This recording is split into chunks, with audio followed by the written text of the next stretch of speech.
Hello Pisces, this is Victoria from Mindful Bamboo and I'm here with your May Tarot Forecast.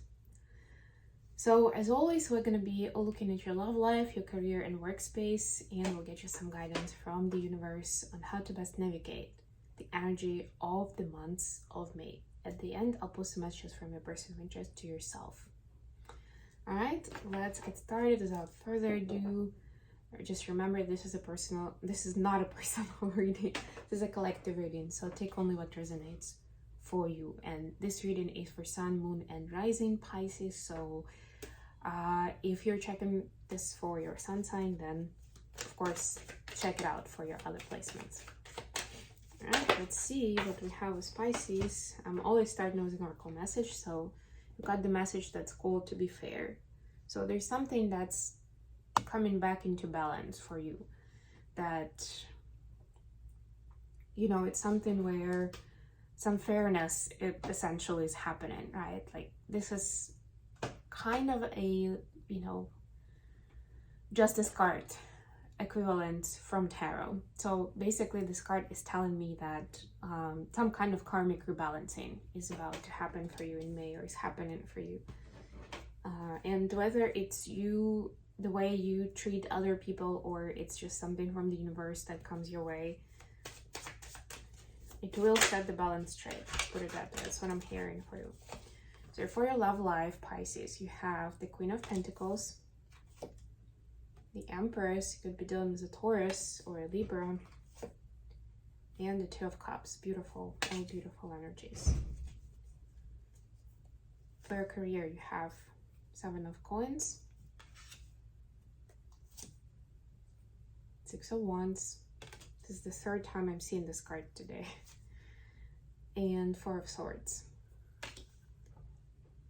And then as an advice, Three of Coins, Five of Swords, Eight of Wands.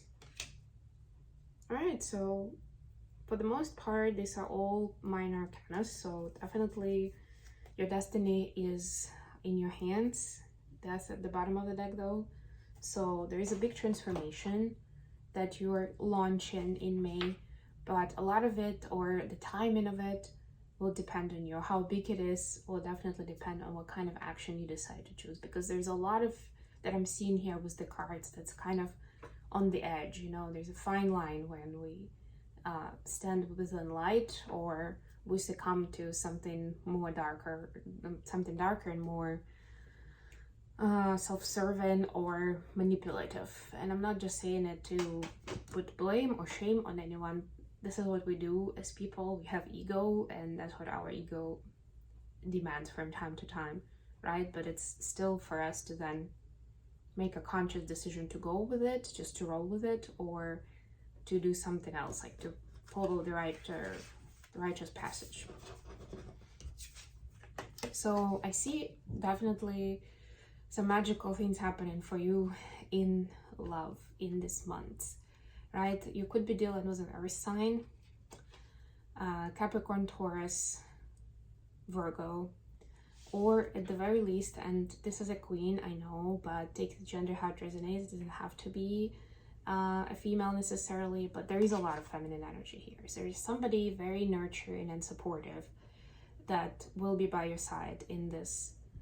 Like in this, you'll be reminded, it's not just that they will be by your side only in May, but in the month of May, you'll see this person and their greatness and their value, and you'll be appreciative of everything they bring to the table. I mean, this is just perfect, right? Like you have the spiritual connection, the soulmate vibe, like emotional closeness. You also have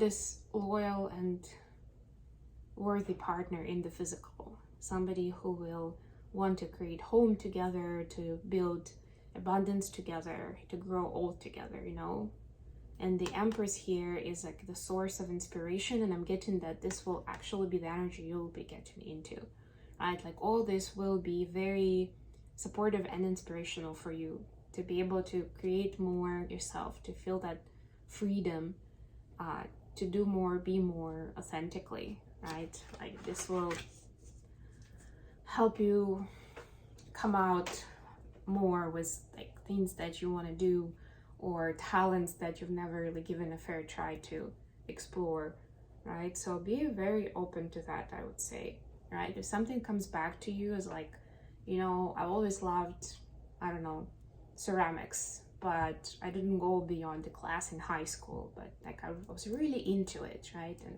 suddenly you remember about it just now, right? There is something there for you. So let it flow and explore. For your career space, we have 7 of Coins, 6 of Wands, and 4 of Swords. So yeah, there's a lot of ambition that you have, a lot that you want to plan, do, accomplish, to be where you want to be. But the universe is saying, don't forget about the life-work balance. Don't forget about self-care, time for yourself. So again, you see, like this is one of the examples of what I was talking about earlier in the reading, that you get a choice, right? To kind of push it, just power through it, just get it done, even if it's detrimental to your health, to your relationships, to whatever it is that your body and your mind needs. Or you may not achieve everything as quickly, but you will show self-care, and you will give yourself a chance to have that stamina and perseverance for longer, long term. So it doesn't just last for a couple of weeks until you close the deadline and then you're dead yourself. You know why they call it the deadline. But this is like going into it for the long run, knowing that you are your biggest asset, and that means something. And that means that you need to take good care of yourself. You need to have sleep. You need to have proper nutrition, physical activity, and whatever else it means in your specific situation. So don't neglect that. It's very important. And then finally, for the advice, we have 3 of Coins, 5 of Swords, and 8 of Cups. So again, this is like how you're gonna play with the group, with the team. Are you gonna play fair and put in your best effort, and understand that you are more with the team and you accomplish more together? Or you're going to be acting more along the lines of me, and this is what I need, or this is like, show me what can I get out of it.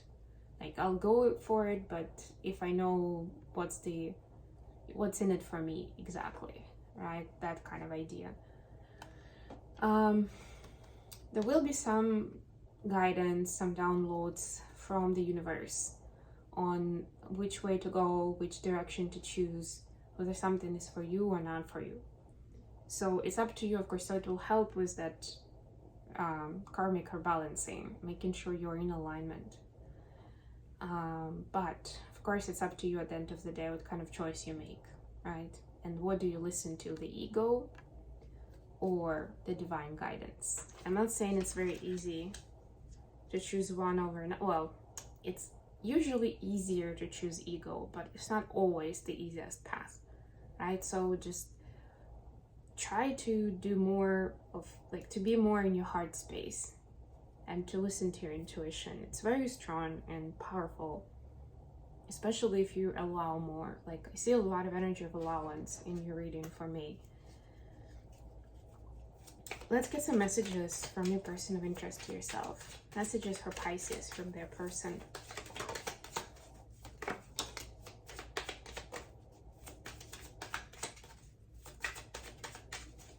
Okay, we got the High Priestess in reverse and the Hangman. This is the after tarot, so it's a little bit more animated oftentimes. Because the High Priestess, we actually got the moon is over here, which is interesting. So it's like, yeah, letting your emotions flow. So anyways, with the Hangman, there is a big value in observing, in noticing things, as opposed to constantly doing stuff, right? And I feel like with the High Priestess in reverse, the main message is that the High Priestess already knows what's up.